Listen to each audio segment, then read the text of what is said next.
Hello, this is Leonard Rich, Superintendent of the Laurel School District, with the second in our video series, Reopening Schools.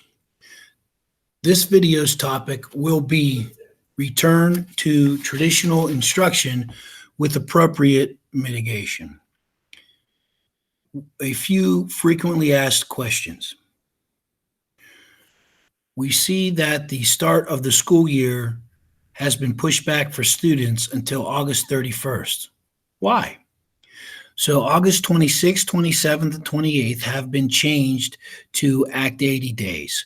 We have new equipment arriving, Chromebooks, tablets, cameras, microphones.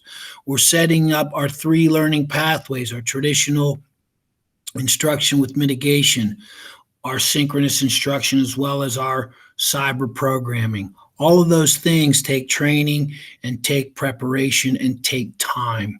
So the only thing we have relative to time, as time is getting more and more precious and the start of the school year was approaching, was to not only utilize our two in-service days, the 24th and 25th of August, not only add a voluntary in-service day of August 17th that the teachers designed, but also to provide the ability to create, to experiment, and to collaborate over the 3 days of the 26th, 27th, and 28th.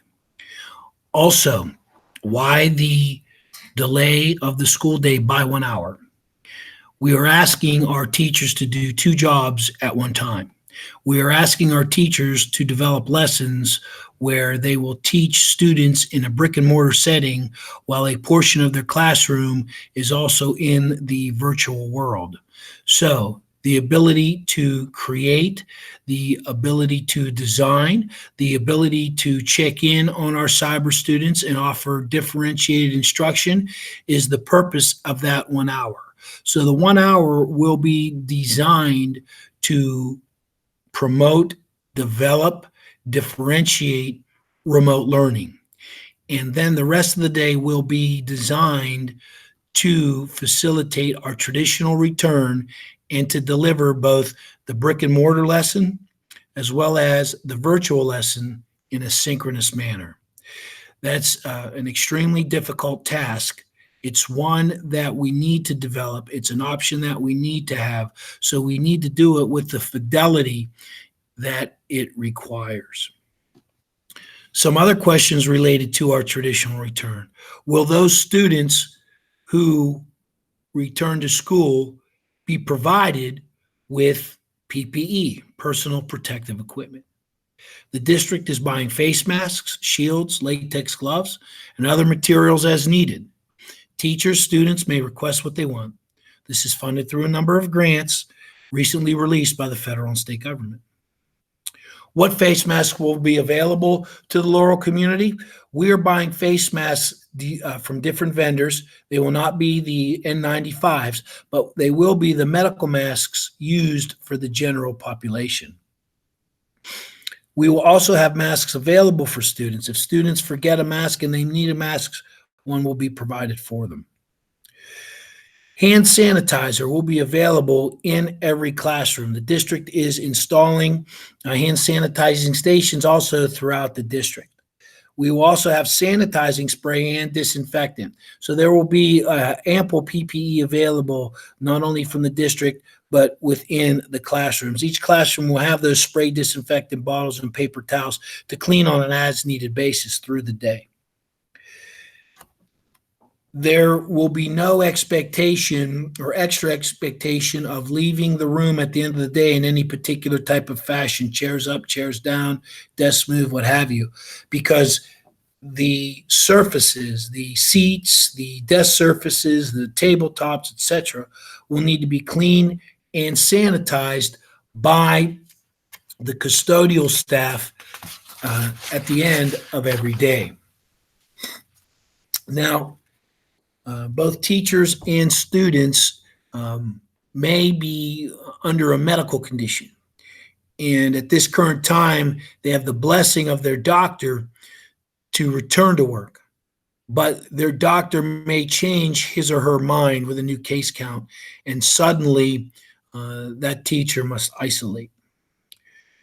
First, We encourage all employees and all teachers and all students to follow all guidelines from the CDC and the Pennsylvania Department of Health. If an employee is autoimmune compromised, is over 60 years of age, or has another health condition that may compromise their ability to work, or if a student, and we have some, are autoimmune compromised or in another at-risk category, their health is the district's first priority. So if an employee must miss work, or if a student must miss school, and it's COVID related, we do have a flow chart, particularly for the employees, to determine how those days will be counted. Also, we have on our website a what to do when. It defines what will happen when a student gets sick. It defines what will happen when a student gets diagnosed. It will define what happens when an employee might be sick, and it'll define what happens when an employee might be diagnosed. Again, not every sickness might be COVID, but until we know, we have to take those universal precautions. And so I encourage you to visit laurelspartans.com, not only for the flow chart for the employees for leave, the presentation as to what we will do when, but a multitude of resources, including our return to school summary. We are also in discussion with the teachers union, and what we hope to have happen is that if a teacher by circumstance is forced to quarantine but still wishes to teach, that we can provide a streaming option, and they will stream into the classroom from their quarantine, and we will be able to advance our curriculum with minor interruption. Now, as I have said earlier, we are starting each and every school day, starting August 31st, with a 1 hour delay. And I apologize, and I do know that that's going to create an inconvenience for some families relative to their child care. We also feel and moved to this out of what we felt was necessity, with the demand of trying to do two things at once and trying to do it well. I think the best line that was said to me by a teacher, and what really stuck with me, is, "We want to be good." The teacher said, "We want to be good." And I added a little tag to that: "at the unknown." We are moving into an unknown situation, and we are blessed to have a teaching staff that wants to do everything it can, not only to deliver in a brick and mortar setting, but also to do what is unknown and new and untried and unproven, which is to deliver a synchronous option. So all those things take a considerable amount of effort. So in order to maximize the efficiency of the time used, and rather than be clumsy through the process, we needed to devote 1 hour a day to the development and the installation and implementation of this virtual synchronous option. So we do have multi-used rooms, and what I mean by that is they will be used by multiple people, multiple classes throughout the day, and how will those be handled? So we have shared computer labs, and we have shared computer carts throughout the district. All those classrooms and all those carts will be cleaned and sanitized daily, but it is recommended that if you are in a computer lab or you are using a computer off of a cart, that you wipe it down with the materials provided in class both before and after use. In some of our classes, as we've moved away from conventional textbooks, we have kept one classroom set for reference and resource. And there is some concern as to, well, if a student is positive and they don't know it and they're using the textbook, what's the district expectation on cleanliness and sanitation relative to that?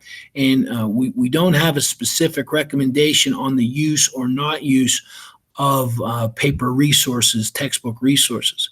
But we do encourage the teachers to scan conventional resources into a PDF, and we do encourage our teachers to utilize our primary platform, which is Google Classroom, and that they develop all of their supplemental materials on Google Classroom. Now, we also have other subset platforms. For example, we have resources available through the Wonder series in the elementary school.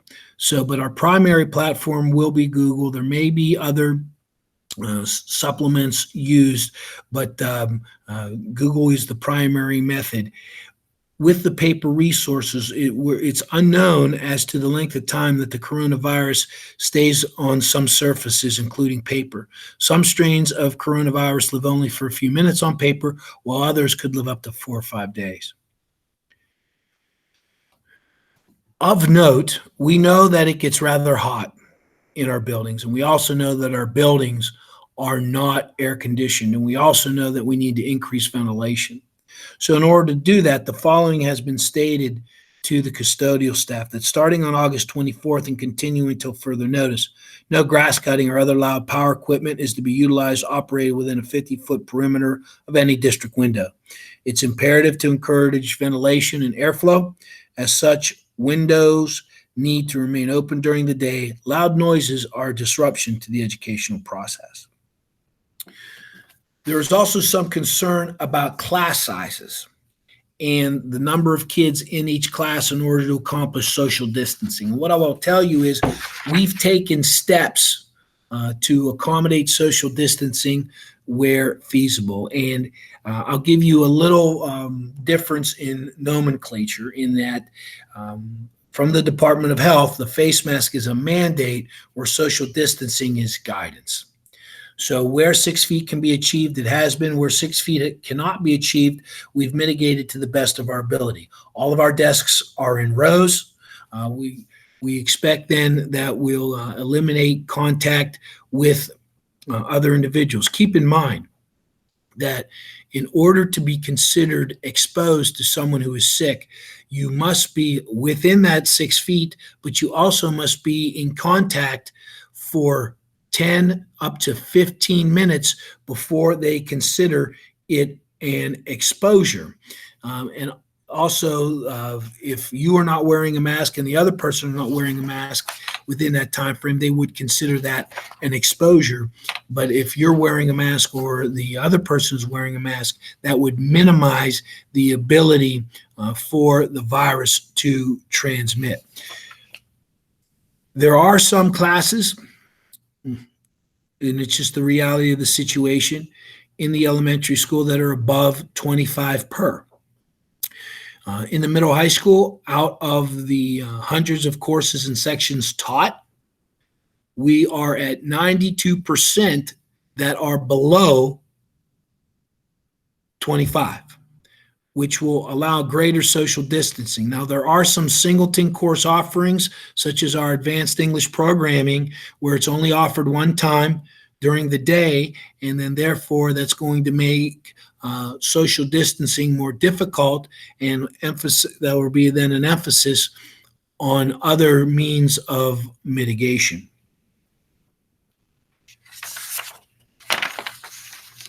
So, with all that being said, traditional instruction is the primary way that we intend to deliver to our students. It is the number one request of our community, and we intend to fulfill that request. And as I look to not only Lawrence County, but Western Pennsylvania as a region and across the country, be it known that our students want to be in front of your children just as bad as your children want to be in front of our teachers. That is something that is a blessing to the Laurel School District and to the community. And that's why it makes it so important that for traditional instruction, we do our very best to mitigate the risk and to deliver on our educational promise. You know, nothing that we did in the last 60 days of school last year was as good as the first 120. and we can do better this fall. But if we don't, at what point do these learning gaps become permanent deficits? We have an opportunity right now to recover, but we must address the task at hand. In addition, let's not forget that schools are a safe zone. You may not be suffering, your children may not be suffering, but that does not mean that there is no suffering within our community. That does not mean that there is no child battling abuse or mental health or drug addiction or any of the other ills that are part of American society and also part of our school community. As I said previously, our mantra here at Laurel is to come back with our shield or on it. We are going to be brave. We are going to face our fears, but we are going to be responsible, and we are going to be practical, and we are going to do the very best we can for your children because we love them as we love our children. Again, I thank you for your attention, and I thank you for participating in this video series and listening. The next part on the next video series will be on synchronous instruction, and at the conclusion of these videos, there will be a time for question and answer in a town hall meeting. Until then.